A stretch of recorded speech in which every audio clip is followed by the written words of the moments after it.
Welcome to of the record. గ్రామాల్లో కాళేశ్వరం, గ్రేటర్లో హైడ్రా అధికార పక్షాన్ని ఇరుకున పెట్టడానికి గులాబీ పార్టీ అమ్ముల పొదిలిలో ఇవే అసలైన బ్రహ్మాస్త్రాలా, లేక తెర వెనుక ఇంకా ఏదైనా పెద్ద స్కెచ్ నడుస్తుందా?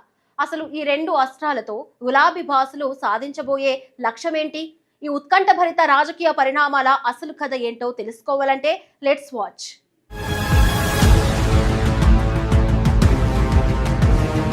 ప్రధాన ప్రతిపక్షంగా ఉన్న బీఆర్ఎస్ పార్టీ గత ఎన్నికల్లో జరిగిన పొరపాట్లను ఒక్కొక్కటిగా సరిదిద్దుకునే పనిలో పడింది. అసెంబ్లీ ఎన్నికల్లో తమను దెబ్బతీసిన అంశాలపై అంతర్గత మందింపు జరిపిన గులాబీ బాస్ గ్రామీణ తెలంగాణలో కాళేశ్వరంపై వస్తున్న అవినీతి ఆరోపణలనే ప్రధాన కారణమని భావించారు.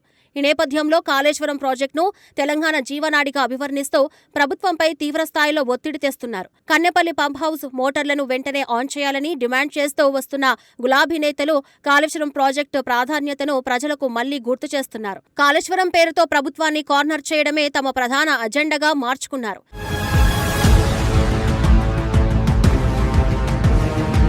కాళేశ్వరం ప్రాజెక్టును అడ్డం పెట్టుకుని గ్రామీణ ప్రాంతాల్లో పట్టు నిలుపుకోవాలని బీఆర్ఎస్ నాయకులు వరుస పర్యటనలు సాగిస్తున్నారు. ఇటీవల గాయత్రి పంప్ హౌస్ నుంచి నీటిని విజయవంతంగా లిఫ్ట్ చేయడాన్ని తాము సాధించిన ఘనతగా ప్రజల్లోకి తీసుకెళ్తున్నారు. కాంగ్రెస్ ప్రభుత్వం చేస్తున్న కరప్షన్ ఎలిగేషన్స్ సంగతి దేవుడెరుగు గాని సాగునీరు అందక పంట పొలాలు ఎండిపోతున్నాయని రైతులు అల్లాడిపోతున్నారని ఆ పార్టీ నేతలు గట్టిగా వాదిస్తున్నారు. కష్టకాలంలో రైతులను ఆదుకోవడంలో ప్రభుత్వం విఫలమైందనే ప్రచారాన్ని గ్రామాల్లో విస్తృతంగా బలోపేతం చేస్తున్నారు. అనుకోని ప్రమాదాలు ఎదురైనప్పుడు చావో రేవో తేల్చుకోవాలన్న పట్టుదలతో గులాబీ శ్రేణులు క్షేత్రస్థాయిలో గురిపెట్టాయి.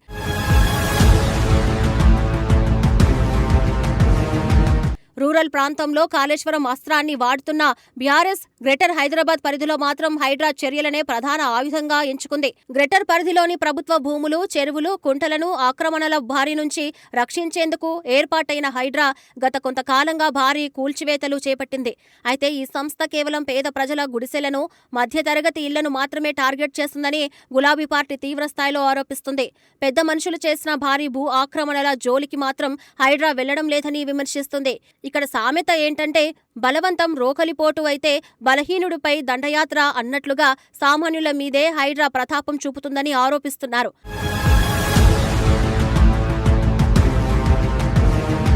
హైడ్రా పనితీరుపై తీవ్ర వ్యతిరేకత వ్యక్తమవుతున్న తరుణంలో తెలంగాణ హైకోర్టు ఇచ్చిన తీర్పు బీఆర్ఎస్ కు ఊహించని బూస్టింగ్ ఇచ్చింది. సంస్థ ఏర్పాటైనప్పటి నుంచి చీఫ్ గా కొనసాగిస్తున్న ఐపీఎస్ అధికారి రంగనాథన్ ను వెంటనే తప్పించాలని ఉన్నత న్యాయస్థానం స్పష్టమైన ఆదేశాలు జారీ చేసింది. కోర్టు తీర్పు వెలువడిన వెంటనే ఔటర్ రింగ్ రోడ్డు పరిధిలోని 3 మున్సిపల్ కార్పొరేషన్లలో గులాబీ శ్రేణులు సంబరాలు చేసుకున్నాయి. కొందరు కార్యకర్తలు ఏకంగా స్వీట్లు పంచుకుంటూ కోర్టు తీర్పును తమ విజయంగా స్వాగతించారు. ఈ పరిణామంతో ఉత్సాహం తెచ్చుకున్న బీఆర్ఎస్ నాయకులు ప్రభుత్వాన్ని మరింత తీవ్రంగా ఇరుకున పెట్టేందుకు సరికొత్త ప్రణాళికలు రచిస్తున్నారు.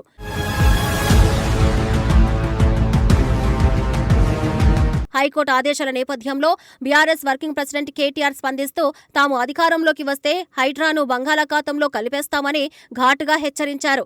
ఈ ప్రకటన వెనుక రాబోయే మున్సిపల్ ఎన్నికల టార్గెట్ స్పష్టంగా కనిపిస్తుందని రాజకీయ విశ్లేషకులు అంచనా వేస్తున్నారు.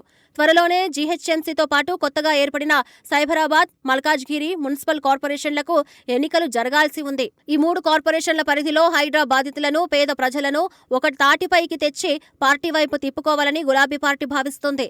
సామెత ప్రకారం చెప్పాలంటే ఇల్లు కాలి ఒకడు ఏడుస్తుంటే ఇల్లు పీకడానికి మరొకడు వచ్చినట్లుగా పేదల ఇళ్లను కూల్చుతున్న ప్రభుత్వాన్ని ప్రజలు నమ్మే స్థితిలో లేరని ప్రచారం చేస్తున్నారు.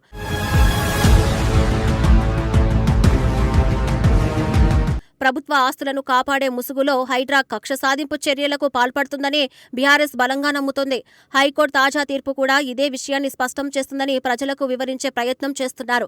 రంగనాథ్ తొలగింపు అంశంపై ప్రభుత్వం ఎలాంటి నిర్ణయం తీసుకున్నా అది తమ రాజకీయ ప్రచారానికి ప్లస్ అవుతుందని గులాబీ నేతలు గట్టిగా ఆశిస్తున్నారు. ఎన్నికల సమయం దగ్గర పడుతున్న కొద్దీ ప్రతి అడుగును ఆచితూచి వేస్తూ ప్రజల్లో ప్రభుత్వ వైఫల్యాలను ఎండగట్టడమే లక్ష్యంగా ముందుకు సాగుతున్నారు. ఎటు చూసినా కాలికి బలపం కట్టుకుని తిరుగుతున్న గులాబీ శ్రేణులు క్షేత్రస్థాయిలో తమ పట్టును నిరూపించుకోవడానికి సర్వశక్తులు ఒడ్డుతున్నాయి. గడ్డిపోచ కూడా కొండను పిండి చేయగలదన్నట్లుగా చిన్న అంశాన్ని కూడా పెద్ద రాజకీయ అస్త్రంగా మలుచుకోవడంలో గులాబీ పార్టీ మరోసారి తన వ్యూహ చతురతను చాటుకుంటోంది. గ్రామీణ ప్రాంతాల్లో కాళేశ్వరంతో రైతుల కష్టాలను తెరపైకి తెస్తూ గ్రేటర్లో హైడ్రా కూల్చివేతలతో పేదలను కూడగడుతున్న గులాబీ పార్టీ రాబోయే ఎన్నికలే లక్ష్యంగా పావులు కదుపుతుంది.